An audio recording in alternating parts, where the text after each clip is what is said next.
రబీ సీజన్లో రైతులు పండించే వాణిజ్య పంటల్లో ముఖ్యమైనది నువ్వు. ఆదాయం కూడా బాగుండడంతో ఏటేటా ఈ పంట సాగు గణనీయంగా పెరుగుతోంది. ఖరీఫ్ పంటకు పెట్టిన పెట్టుబడులు పొందేందుకు వీలుగా రబీలో నువ్వు పంటను రైతులు వేస్తున్నారు. గత 5 ఏళ్లలో ఈ పంట ధర గణనీయంగా పెరుగుతోంది. అయితే రైతు సరైన సమయంలో విత్తటం, సమయానుకూలంగా చేపట్టే యాజమాన్యంపైనే నువ్వు దిగుబడి ఆధారపడి ఉంటుంది. వేసవి నువ్వు సాగులో రైతాంగం పాటించాల్సిన మెలకువల గురించి తెలియజేస్తున్నారు యలమంచిలి వ్యవసాయ పరిశోధనా స్థానం శాస్త్రవేత్తలు.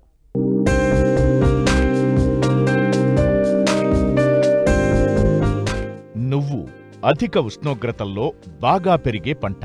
నువ్వు గింజల్లో నూనె 50%, ప్రోటీన్లు 20 నుంచి 25% వరకు ఉంటాయి. వేసవి కాలంలో 2-3 నీటి తడులు ఇవ్వగలిగిన ప్రాంతాల్లో నువ్వు పంట సాగు చేసి రైతులు మంచి ఫలితాలు సాధిస్తున్నారు.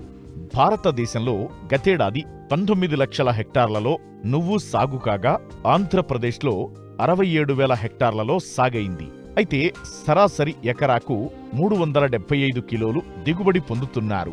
నువ్వుల నూనెకు ఇతర దేశాల్లో మంచి డిమాండ్ ఉండటంతో ఎగుమతుల ద్వారా ఏటా మన దేశం 2,000 కోట్ల విదేశీ మారక ద్రవ్యాన్ని ఆర్జిస్తోంది.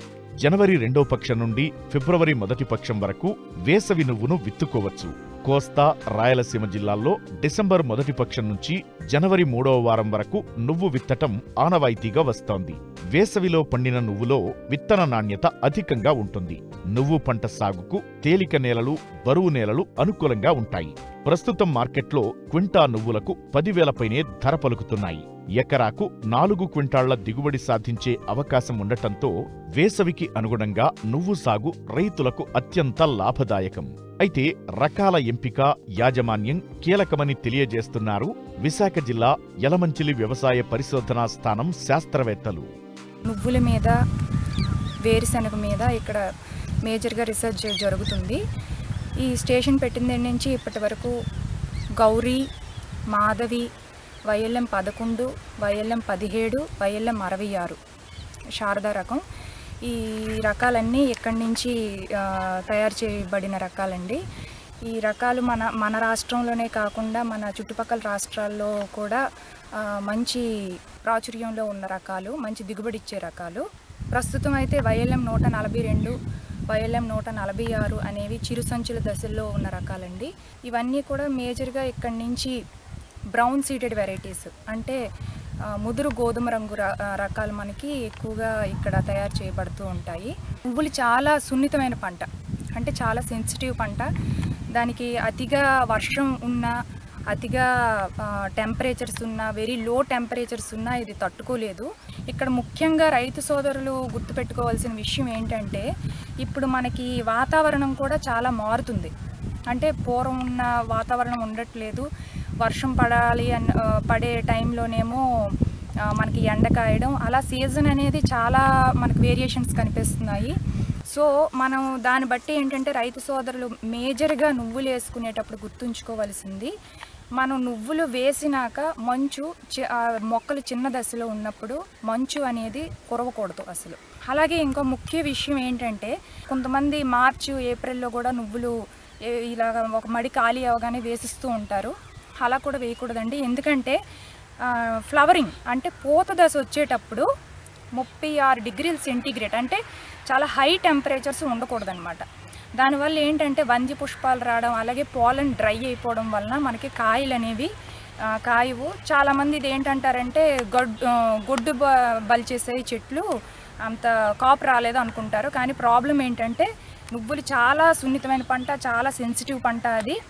సో ఈ మేజర్గా ఈ రెండు గుర్తుపెట్టుకోవాలి. ఇంకోటి ఏంటంటే రైతు సోదరులు విత్తనాలు వేసేటప్పుడు మామూలుగా చల్లేస్తూ ఉంటారు. కంపల్సరీగా ఇసుక అనేది కలుపుకోవాలి. అంటే 2 కేజీలు ఎకరాకి పడుతుంది మనకి విత్తనం. ఈ 2 కేజీల విత్తనానికి 2 కేజీలు ఇసుక కలిపితే మనకి మొక్కల సాంద్రత అనేది బాగా వచ్చి, జనరల్గా ఈ నువ్వు మొక్కలు ఇప్పుడు కొత్త రకాలు అన్నిటికీ బ్రాంచెస్ పక్క నుంచి సైడ్ బ్రాంచెస్ వస్తాయి, దాని మీద మనకు కాపు వస్తుంది. ఇలా దగ్గరగా వేయడం వల్ల ఏమవుతుందంటే, మనకి సింగిల్గా మొక్క దగ్గరగా ఉండడం వలన సింగిల్గా మొక్క వచ్చి మనకి సైడ్ బ్రాంచెస్ అనేవి రాకుండా కాపు అనేది మనకి తగ్గిపోతుంది అనమాట. నువ్వు పంట విత్తడం ఒకెత్తైతే ఎరువుల యాజమాన్యం అంతే ముఖ్యం. శాస్త్రవేత్తల సూచనల ప్రకారం సమయానుకూలంగా అందించాలి. అంతేకాదు ఈ పంటలో కలుపు యాజమాన్యం నీటి యాజమాన్యం చాలా కీలకమని తెలియజేస్తున్నారు శాస్త్రవేత్త తులసిలక్ష్మి. నువ్వుల పంటకు వచ్చేసరికి దుక్కి చాలా మెత్తగా చేసుకోవాలి. ఎందుకంటే విత్తనం అనేది చాలా చిన్న సైజులో ఉంటుంది కాబట్టి దుక్కి మెత్తగా చేసుకుంటేనే మనకి పంట అనేది బాగా వస్తుందన్నమాట. ఎరువుల యాజమాన్యం చేసేటప్పుడు ఏంటంటే సాధారణంగా రైతులు అందరూ కూడాను యూరియా, డిఏపి, పొటాష్ వీటి మీదే కాన్సన్ట్రేట్ చేస్తారు. కానీ మనకి ఎప్పుడు కూడాను రికమెండ్ చేసేది ఏంటి అంటే 4 టన్నులు పశువుల ఎరువు ఎకరాకి వేసుకోవాలి ఫస్ట్. ఎందుకంటే మనకి పశువుల ఎరువు వేసినప్పుడే మనకి భూమి క్షారం అనేది పెరుగుతుంది. ఆ తర్వాత 16 కేజీలు నత్రజని, 8 కేజీలు భాస్వరము, 8 కేజీలు పొటాష్ అందజేసే ఎరువుల్ని మనం వేసుకోవాలి. అయితే నత్రజని వేసుకునేటప్పుడు ఏంటంటే దుక్కిలో అయితే 8 కేజీలు నత్రజని, 8 కేజీలు పొటాష్, 8 కేజీలు భాస్వరం వేసుకొని ఆఖరి దుక్కిలో వేసుకోవాలి.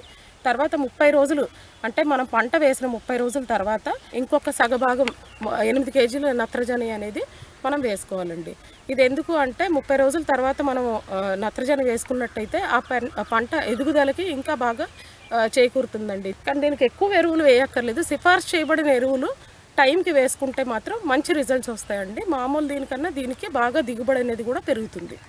నీటి యాజమాన్యం మామూలుగా మనకి నువ్వుల పంటలో ఎక్కువగా నీటి యాజమాన్యం అనేది చేయపట్టరు. సీడ్ వేసిన వెంటనే ఒక తడి ప్లాన్ చేసుకుంటా, ఎలాగో తడి ఉన్నప్పుడే మనం విత్తనం వేసుకుంటాం కాబట్టి. రెండో తడి వచ్చేసి ఫ్లవరింగ్ అప్పుడు, పోత వచ్చినప్పుడు, లేదంటే కాయ అభివృద్ధి చెందేటప్పుడు కానీ మనం 3 తడులు ప్లాన్ చేసుకున్నట్లయితే మనకి ఖచ్చితంగా దిగుబడి అనేది ఎక్కువ వచ్చే ఆస్కారాలు ఉంటాయన్నమాట. ఒకవేళ నీరు లేని పక్షాల్లో మాత్రం గింజ అభివృద్ధి చెందే, కాయ అభివృద్ధి చెంది గింజ కట్టే దశలో కానీ మనం వేసుకున్నట్లయితే, ఒక్క ఇరిగేషన్ కానీ మనం ప్రొవైడ్ చేయగలిగితే చాలా దిగుబడి అనేది మనకి పెరుగుతుందన్నమాట. మామూలుగా కలుపు అనేది చాలా పెద్ద ప్రాబ్లం అండి మనకి. విత్తిన 48 గంటల లోపల ఎప్పుడైనా కూడాను పిండి మిథాలిన్ 1 కేజీకి 1 లీటర్ పిండి మిథాలిన్ అనే మందుని, కలుపు మందుని మనం పిచికారీ చేసుకున్నట్లయితే విత్తిన 48 గంటల లోపలే వేసుకోవాలండి. తర్వాత వేసుకోవడానికి ఇది పనికిరాదనమాట.